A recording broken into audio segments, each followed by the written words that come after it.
Welcome to Orioles on the Verge. This is Zach Spedden, joined by Nick Stevens. Our co-host Bob Phelan is out this week, but Nick and I will have plenty of coverage for you here as we break down the Orioles' four selections to the Major League Baseball All-Star Game and Samuel Basallo's upcoming appearance in the Futures Game. And we'll have that in just a moment. But first, Orioles on the Verge is brought to you by BetOnline.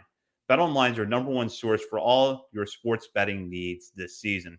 From baseball, golf, soccer, right to all the top fights in UFC, MMA, and boxing. Every stat, every matchup, and even live odds and spreads while the games are being played. When the game's over, head on over to our online casino and get in on a game of blackjack or poker, or unwind with one of our over 150 slots games. Head to the website today to get in on the action. Use promo code BELIEVE, that's BLEAV, for your 50% welcome bonus on your first deposit. Bet online, the game starts here. And as we like to do at the top of every episode, we want to welcome a new member of our Patreon community. Bob usually does the honors, but since he is out this week, I will turn that over to Nick. Yeah, and looks like an easy one for me. I don't have any difficult names to trip over. So welcome to Robert Fruit. Love the last name. Fruit is a single A member. Glad to have you on board. Did we shout out Matt F? There's Matt F on here too. I don't know if we shouted him out last time. If we did, Matt F, you get another shout out too. Thank you for signing up at the AA level. We appreciate the support of the members of our Patreon community. And as a reminder, if you haven't signed up for Patreon yet, you should consider doing so because you can get bonus daily coverage from Bob, Nick, and myself at the $5 and $10 levels. And all paying members have access to our monthly top 50 prospect updates.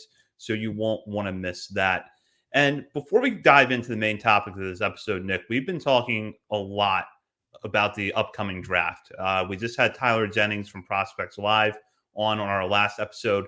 And earlier this week, you released a 5-round mock draft simulation. What were some of the takeaways that you had from those two episodes? Yeah, Tyler was awesome. Really great information on some guys there. I really enjoy a lot of his work. Follow him on Twitter. Follow the guys over at Prospects Live for the draft stuff. They're all awesome. Ryan Waldschmidt out of Kentucky was a guy who I'd been seeing more about recently, but I really like what Tyler had to say about Waldschmidt. And maybe the Orioles go back to Kentucky for another outfielder. You know, they tried John Rhodes a couple years ago. Maybe they try again with Waldschmidt. I think that would be awesome. But yeah, I signed up for their Patreon, honestly, just for the MLB Draft Simulator, and it is entirely worth it. I think I've done 2. I did one on the Substack, and I did one on the podcast feed. And in both of them, Carson Bench has been my my first round pick for the Orioles there.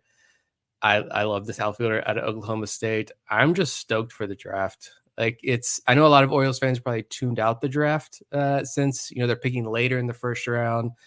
The Major League team is much better now, obviously, which is great. I'd rather the Orioles pick in the back end of the first round than earlier in the first round. But I understand why maybe some more casual fans probably tune the draft out outside of maybe the first round draft pick. But I feel like for people like us who are the sickos and the weirdos with the minor league stuff, I feel like there are going to be a lot of guys in this draft class who, yeah, there are holes, but knowing the Orioles scouting department, I feel like we're going to have a lot of fun diving into these, 21 guys that they're going to draft over the next couple of days. And I'm pretty stoked, honestly, for beginning Sunday night.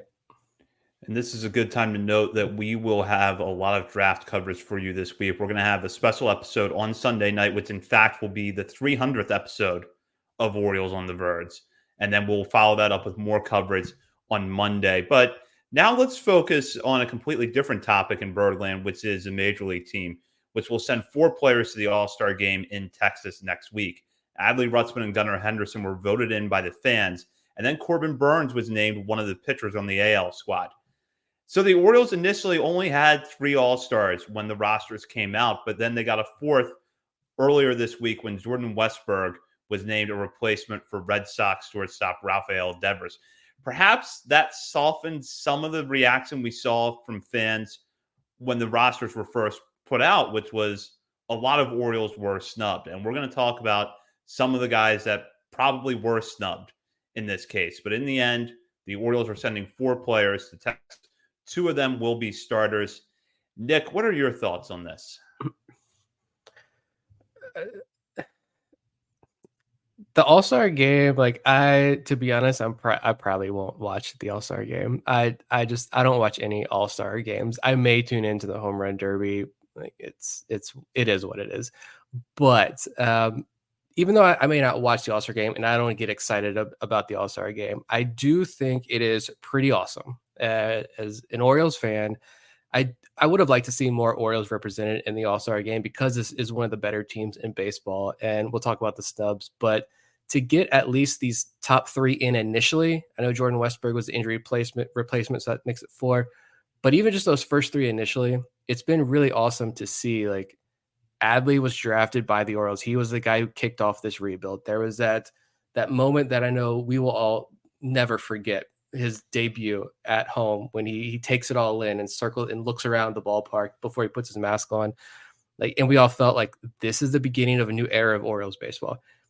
He's an all-star along with Gunnar Henderson, who is from that same draft class. And Corbin Burns, they traded for him in the offseason, but you use Joey Ortiz, another member of that 2019 draft class, to get Corbin Burns from Milwaukee. So, like the 2019 draft class, all we need is the icing on the cake, which is a World Series ring, brought to you by Adley Rutschman and Gunnar Henderson in the core of this lineup, to really kind of go full circle here. I think it's awesome, though, that some of these homegrown guys are making it. And with Westberg being added, now that Devers isn't going to go, injury replacement or not, he's an all-star. And I don't want to say he's been like underrated since the Orioles drafted him or even overlooked. I don't really know the right word that I'm looking for here with Westberg. But he was a guy who coming out of the draft, it was like maybe the Orioles got a bit of a steal there. He probably should have went a little bit earlier. And it was, if he develops power, like he could be something special. But I feel like Westberg never truly got a ton of hype even after the draft. And even now, I feel like Jordan Westberg continues to get overlooked because he just puts his head down, goes to work, does his job. He does his job very well. And here he is as a first-year pro as an all-star. And I think that is also a testament to this Orioles player development. It's a lot of fun to see 3 of the 4 are homegrown guys. So I think it's pretty cool. Yeah, agreed. And I thought that, Rutzman and Henderson, what they've done this year speaks for itself. They're clearly deserving not only of being all-stars, but of being selected as starters. Corbin Burns just does this year in and year out. And with Westberg, when I saw the rosters released initially on Sunday, his omission was the one that irked me the most. And I think it's for the reasons that you mentioned, which is that he's a guy that kind of flies under the radar as it is. And he's been putting together one of the best years of any Oriole and frankly of any infielder in the American League. Yet you had Marcus Semien on the roster and not Jordan Westberg. And I know that I'm singling out Semien, but he's a good player who's not having a very good season. So I saw that and I'm like, well, why isn't Westberg here? But then the news that came on Tuesday that he was going to be selected, I thought was so fitting for him because it feels like if he had been doing this 2 or 3 years in a row, he probably would have been voted in by the fans or at least been a no doubt to be selected as a reserve. Yeah, I mean, we all know politics plays a big role in the All-Star stuff, and Semien has been there before, and he's a Texas Ranger in the World Series last year.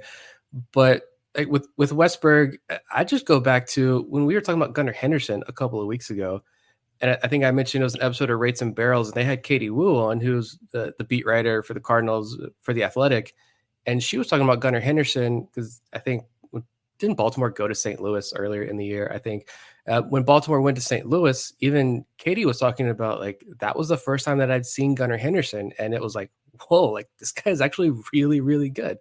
And the way she talked about Gunnar, it's like baseball is a very regionalized game. We all know that as hardcore baseball fans. And so if the rest of the country is just now learning about Gunnar Henderson, like they're not going to know about Jordan Westberg. Like no one knows who Jordan Westberg is outside of Orioles fans. Very few people outside of Orioles fans know who Jordan Westberg is. He's an all-star though, and he's going to be on the national stage, and more people are going to get to know who he is in this game. Hopefully he has a good showing, but it doesn't really bother me too much to see these guys get left off like that because like we as Orioles fans know. I feel bad for them. Westberg can say, I think that announcement came out like an hour or so. It was right after I think some of the beat reporters tweeted out a quote from Westberg. He was like, "Oh, I wasn't even thinking about it. It's whatever." They're like, he was thinking about it. I'm sure he wanted that, and I'm sure these players they want that appreciation. Uh, but like we know, he was all-star caliber player. We know how good of a player he is. It's like me as a fan, I don't need to see these guys in the All-Star game to get that recognition, but it's good to know for these guys, it's good for them. I'm happy that they know and they can now tell the rest of the world that, hey, I'm an All-Star. This is who I am. Welcome to the Jordan Westbrook show when he gets that call in a couple weeks. Let's shift to the guys who weren't selected because we know that there was a lot of speculation leading up to when the rosters were announced that Craig Kimbrell, who, for all of the ups and downs Craig Kimbrell can put you through during a given series and even an outing, has statistically been one of the better closers in the American League this year, keeps moving up the all-time saves list. He is not in the game. Grayson Rodriguez, clearly the second best starter on this team, behind Corbin Burns and a guy with the numbers that merited consideration for the All-Star game. He is left off. Brian O'Hearn is left off. He's having a very good year. And Anthony Santander, who, after what was a historic month of June, gets left off. Did any of those players not making the game surprise you? I would probably say Kimbrell just because he is that veteran. Everyone knows who Craig Kimbrell is for good or bad reasons. I'm surprised he didn't make it because again, that's a guy who I figure MLB would be happy to have on that roster, knowing that Philly fans are going to tune in, and whether they're going to cheer for him or cheer against him in that All-Star game. Like he's got lovers, he's got haters. People are going to want to tune in and watch what does Kimbrell do in that situation. I think I was listening to a Mariners podcast earlier, and whoever for the Mariners that got selected, was it Kirby or whoever it was? I don't know. Whoever was for the Mariners that got selected, I think they're scheduled to pitch like the day before, like the last game for the Mariners before the All-Star break. So he's not going to pitch in the All-Star game. So there's one replacement they're already going to be looking for. I wouldn't be shocked if Kimbrell eventually gets in due to, guys not being able to pitch because of where they're pitching in the rotation, or if an injury pops up. Grayson, I don't know. I have a harder time seeing him make it, but I wouldn't be shocked at all to see Kimbrell eventually get named over the next couple of days. Yeah, I agree. And to focus on the other three players for a moment, I thought with Rodriguez, there might be the whole narrative of him coming back to his home state in Texas that could make him an interesting pick for a game, but it also does feel like, okay, maybe he's a year away now. O'Hearn, I wanted O'Hearn to make it, but I wasn't surprised that he was left off. And I can't sit here and say that I think it's a big snub that he's not on the roster. I would say outside of Kimbrell not making it, the biggest surprise for me might have been Santander, just because he's been a consistently productive player over the last few years. And even though he didn't get off to a good start this season, his June has kind of put him back on pace to have a year that's at least comparable to the other seasons he's had. And it could possibly end up being a lot better. So I almost looked at him and thought this could be a case of, if not now, then when, for a guy that's already had a decent major league career and is going to be in line for a pretty good contract this offseason from somebody, whether it's the Orioles or another team. Yeah, it's easy to say it was the slow start because it was, and the batting average isn't great right now, but like he puts on a show with those home runs. So I think that's one reason where I could see other fans giving Santander the vote, and I could see MLB wanting to be like, hey, let's get that home run power in this All-Star game as well. Or maybe even the home run derby, which I think the field is set now for the home run derby. I know a lot of people were hoping to see Santander, and that I had a hard time seeing like two guys from the same team when they have a chance to showcase as many players as possible. Getting two guys from the roster, including one guy who's not going to probably more than likely not going to play in the All-Star game, I feel like could be kind of tough with Santander. But still, yeah, I mean, you guys know how much of a fan of Santander I am. I love that he is. Forget about the All-Star game. I mean, he's settling in. The bat's heating up. The home runs are piling up. The average is going up. He's making whether they're pretty or not, he's making the plays out there defensively. He's putting the show out there in right field. He's doing exactly what he needs to do to help this team win. And so that's, to me, that's more important. But yeah, it would be nice. Santander's another one of those guys who I feel like is just always going to be kind of underappreciated and not get the respect that he deserves for whatever reason. But yeah, I do feel like though we end up with 5. I think the Orioles for sure are going to get 5. I would not be shocked at all if in the next couple of days Kimbrel gets added. And so, hey, the guy you traded for and Corbin Burns to be your ace has been your ace. I know we're recording this just moments after not the greatest outing against the Cubs, but he has been your ace this year.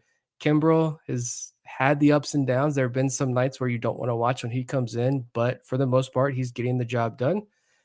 2 great assets that the Orioles acquired this offseason, potential all-stars there, and then 3 homegrown guys. I think that's a pretty fun statement there for the Orioles. The All-Star Game is not the only event going on during, I guess you could call it All-Star Week down in Arlington, because you have the Home Run Derby, which will feature Gunnar Henderson on Monday night. You have the draft going on. You have that awful softball game that comes on after the Home Run Derby. And for us, fans who love to follow the minor leagues and prospects, you've got the futures game. So it's a lot to process mentally to stay on top of.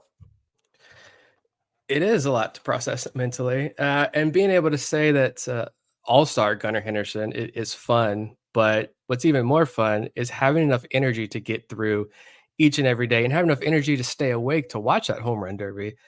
As we mentioned last week, Magic Mind reached back out. We're doing the 3-7-14 challenge. So we're taking one of these mental performance drinkable shots each morning along with our daily coffee. That's the most important thing. We're not giving up coffee here. We're 7 days in now, and I feel, to be honest, pretty awesome. I really do feel more energized throughout the entire day. We've got a lot of on our table, kids, full-time careers, summer vacations with small kids, which many of you know can be pretty exhausting. You're adding all these. It's an all-star break for the major leaguers. It's not an all-star break for us with the draft in full swing starting Sunday night. We're going to be busier than ever. But after adding Magic Mind to the morning routine, I really do feel myself being more productive with a more clear and focused mind. These things are packed with mushroom nootropics, adaptogens, and all the vitamin C and D you need for the day. I know the ingredients are natural and safe compared to the energy drinks that I used to rely on. And instead of giving up that morning coffee, which is critical to each day, instead of giving that up, I also feel good knowing that Magic Mind was created with a scientific advisory board of doctors and medical researchers. The ingredients are organically grown, and 5 cents of each bottle sold is donated to mental health charities that help U.S. homeless communities. I would strongly encourage all of you listening to join us in this challenge. Magic Mind is 100% refundable for up to 100 days after your purchase, so there's no risk in giving this a try. You have a limited time offer you can use now that gets you 48% off your first subscription or 20% off a one-time purchase with code OnTheVerge20, that's 20 at checkout. You can claim this discount at magicmind.com/ontheverge. You won't regret giving this a try, so go claim your 48% off a subscription with code OnTheVerge20.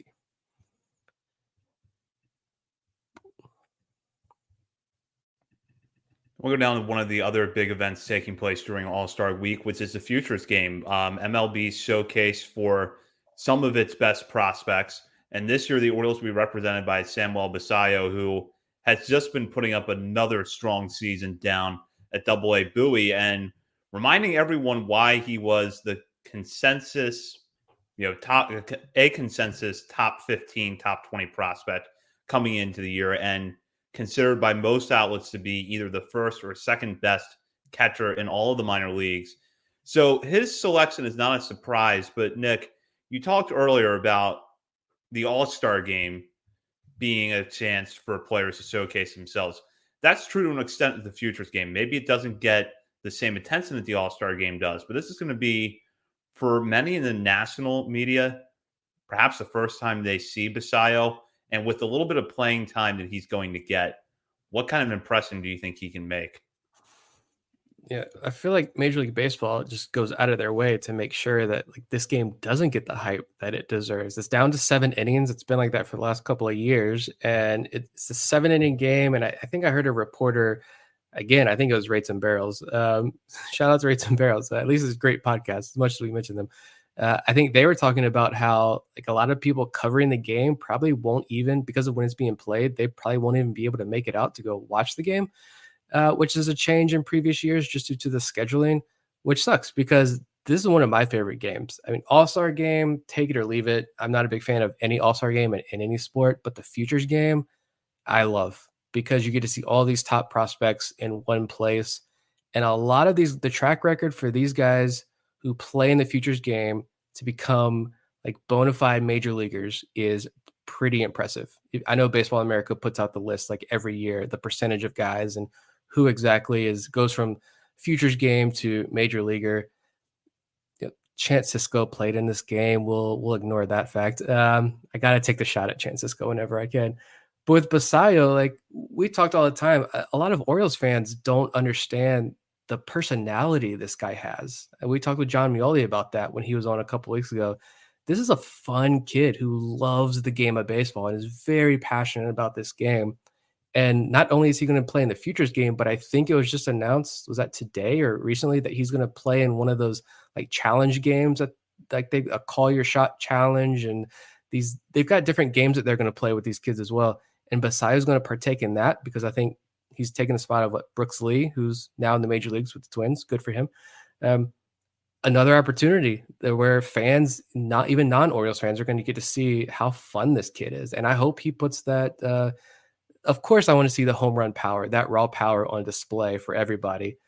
Hopefully, not so much so in front of other organizations who would like to trade for him, but other fans across the country like deserve to watch Samuel Basayo hit a baseball because we get to enjoy it every night and it's a lot of fun. But more than that, we get a chance to see who this kid is. He's a 19-year-old kid still, and even Orioles fans who don't know about that personality, hopefully it's on display here next week when he partakes in this challenge. Yeah, absolutely. And the challenge is going to be a fun showcase for him. And I also wonder because you'll hear a lot from prospect outlets about batting practice. Sometimes it's a futures game. I get the feeling he's going to put on a good show in BP. But like you said, I hope he gets two at bats in this game because this increases the chances that he's going to get a hold of one because we have the chance to watch it pretty much every night during the season. And what he can do at the plate is impressive. But for him to hit a home run in the futures game would be, I think, a real eye opener for a lot of people. I feel like I remember when Adley played in the game and the way Ryan or Eric Longenhagen talked about Adley's BP was just like he needed a moment by himself when talking about that. Like it was just gushing and glowing review of Adley's swing. I can't wait to hear how people describe Samuel Basayo's batting practice swing. And thinking about like defensively, even I'm sure he's probably gonna catch.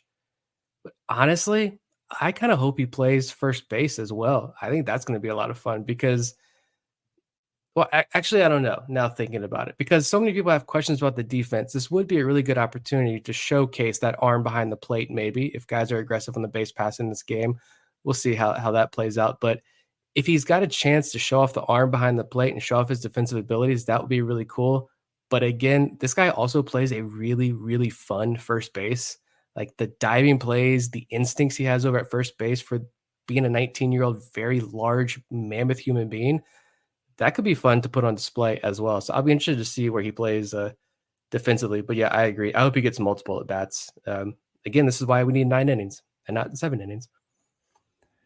Completely agree with that. Now, when you look at the Orioles farm system, it does feel like they could have had more than one prospect in this game. And the player that I think jumps out at me is not being there that should be is Kobe Mayo. Now, we could sit here and speculate as to why he's not there all night. But, Nick, as you look up and down the Orioles system, is there anyone else that you think maybe rose to the level of you've got to get this guy in the futures game outside of Basayo and perhaps Mayo?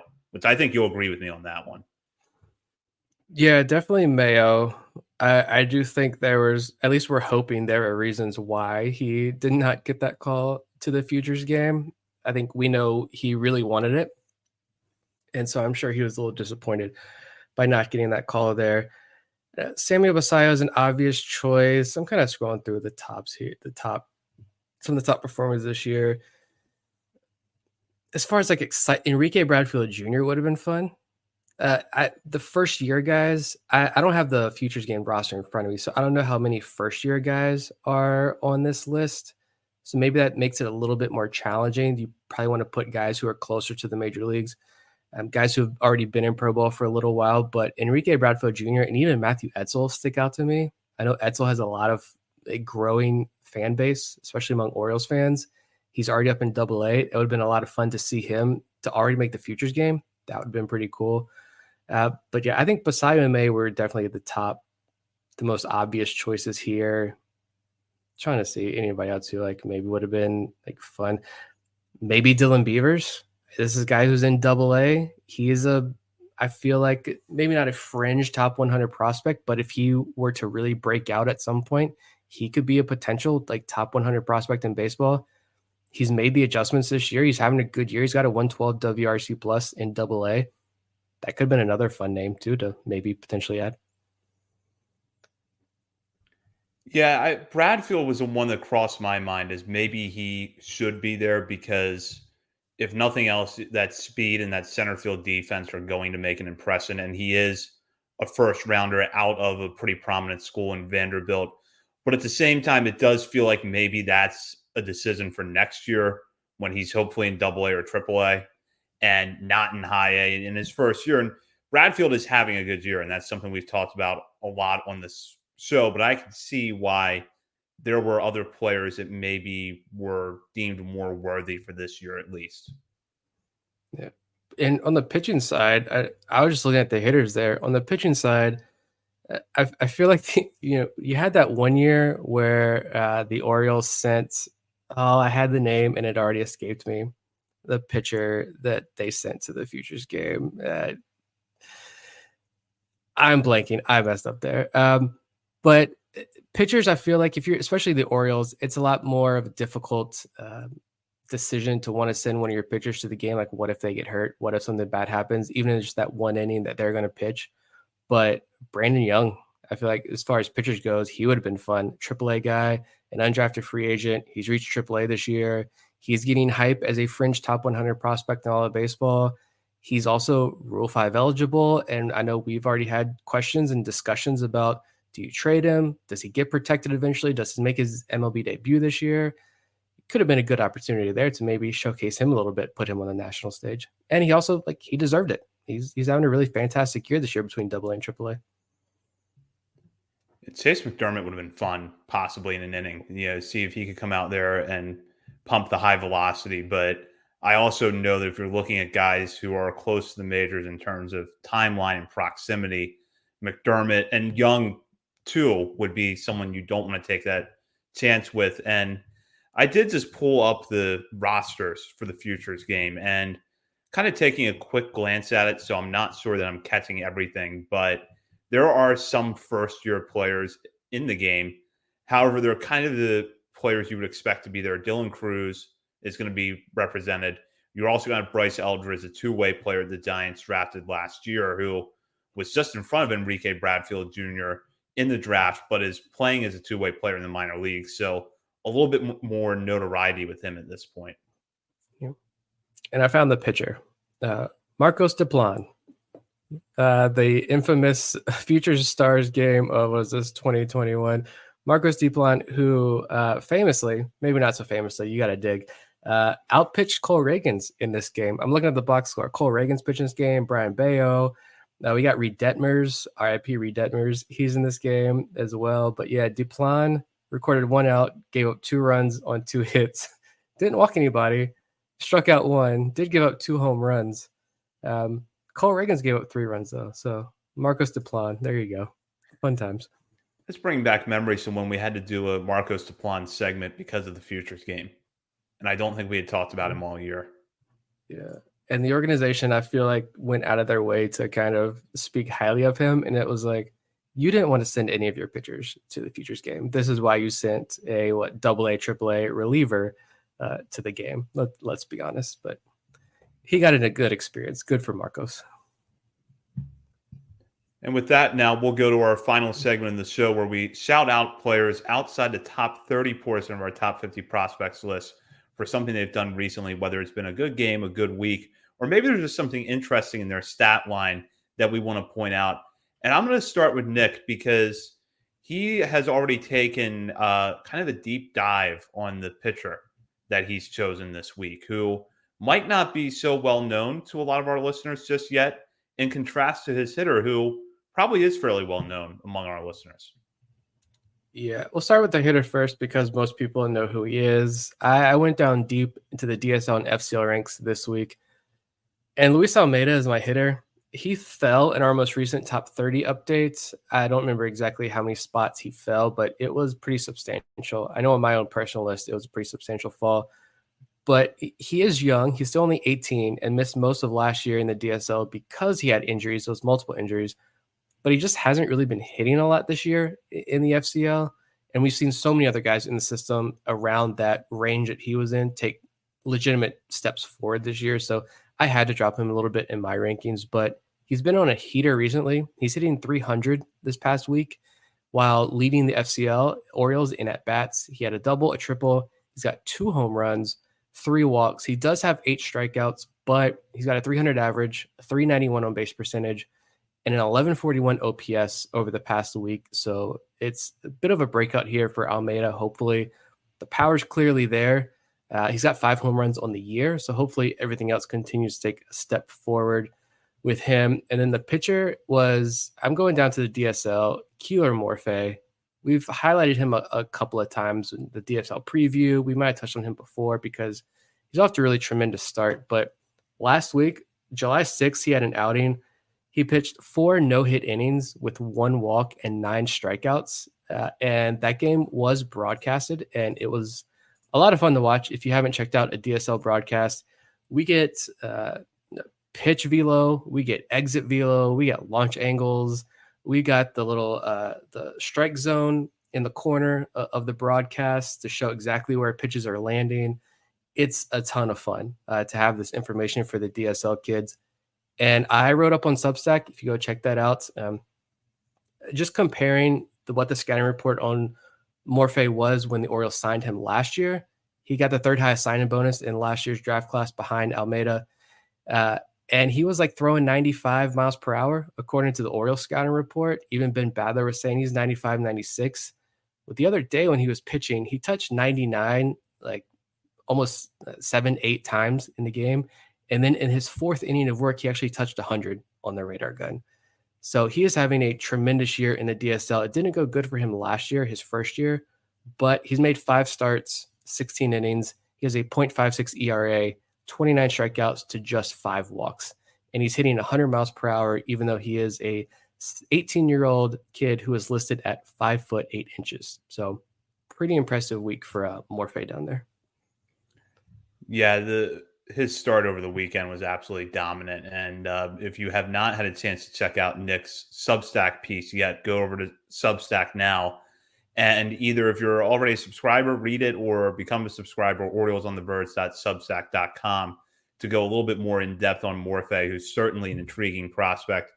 And I'm going to go with my players now, and I'm going to start with my hitter, and that's Jalen Vasquez. Vasquez seems like he might be turning a corner after back-to-back really tough months for him at the plate with High A Aberdeen. Vasquez entered this season as kind of a borderline guy when it came to our top 50 prospects list. And I think he actually made the Patreon update after his strong start to the season in April. But then he really cooled off in May and June, hitting 170 and 184 respectively in those months. July, though, things getting off to a good start for him so far. In 5 games, across 2 series, he's 5 for 16 at the plate with 2 doubles and 4 walks to 5 strikeouts. Now, it is worth noting that so far in July, he's played at a couple of hitter-friendly parks in Greensboro and Asheville. But what we've seen from Vasquez to this point in his career is solid bat-to-ball skills, a decent all-fields approach, and just a player who does a little bit of everything right. Doesn't hit for power, but good swing from the left side of the plate. Plays pretty good defense at 3 different infield positions. So hopefully Vasquez is able to bounce back from tough months in May and June and get back on track before this season ends. And then my pitcher is Peter Van Loon, who made his first start at the AA level since last week for Bowie when they faced Richmond. And this was on Friday. Van Loon delivered 4 1/3 shutout innings with 6 strikeouts, no walks, and just 2 hits allowed. Van Loon began the season on the IL and actually didn't make his first appearance until June 4th. And that was down in the FCL. And then after that, he had 3 outings in June with Aberdeen before joining Bowie last week. Van Loon had been one of Aberdeen's better starters back in 2022, his first full season in the Orioles system after being chosen in the 16th round of the 2021 draft. Last year, though, he struggled a little bit at Bowie, and the real culprit was that his ground ball rate went down to just about 33% after being at 41.5% the year before, and his home run to fly ball rate skyrocketed to 17.9%. He had a 6.04 ERA, but a 5.03 FIP and a 3.92 xFIP. So the key for Van Loon as he goes back to a hitter-friendly environment at Prince George's Stadium is really going to be, I think, just trying to limit the damage with the long ball. Because when he can do what he did on Friday, which is move his fastball all around the zone, throw the breaking ball for strikes at any point in the count, he's able to keep hitters off balance. He's not a high-velocity guy, and he was primarily sitting 92, 93 based on the readings from Richmond's broadcast last week, but he was putting the fastball pretty much in all quadrants of the strike zone, getting the curveball over for strikes early in the count in a lot of at-bats, and that really kept Richmond's hitters off balance. That's been a formula that has worked for him in the past, and hopefully it's able to work for him the rest of the way in 2024. It's good to see a lot of the pitchers coming back healthy. Van Loon, like you said, hasn't pitched all year, and he's coming out strong back in AA. Cooper Chandler missed the first 2 months of the year, first half of the year. He's back in Aberdeen, I think, pitching well. It's good to see more of these pitchers coming back healthy and not just like filling innings in the lower levels of the minor leagues, but like getting back to high A, getting back to AA, and excelling. I mean, he got some notoriety. Van Loon got some notoriety when he went out to the Arizona Fall League. Was that year before last? So, yeah, I'm excited to see Van Loon back on the mound pitching well for Bowie. And that does it for this episode of Orioles on the Verge. Bob, Nick, and I will be on the air on Sunday. We'll have more details over on our social media channels between now and Sunday on what you can expect as we cover the draft. As a reminder, that will be our 300th episode, so we might have something else planned for that. And then we'll be back with another episode on Monday to recap day 2 of the draft.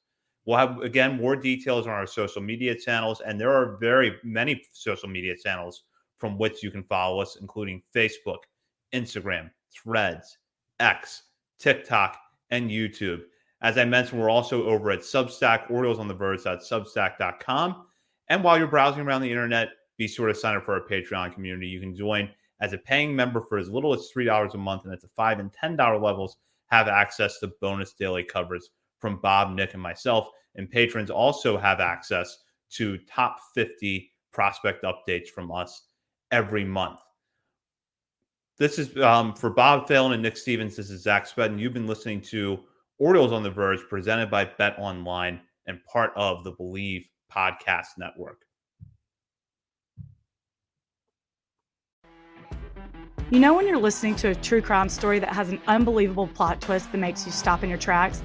That's what our podcast, People Are the Worst, brings you with each episode. I'm Rachel. And I'm Rebecca. We're identical twins who love true crime cases that make you say, didn't see that coming, and we hate the people responsible for them. Listen to People Are the Worst now on Apple, Spotify, or wherever you get your podcasts.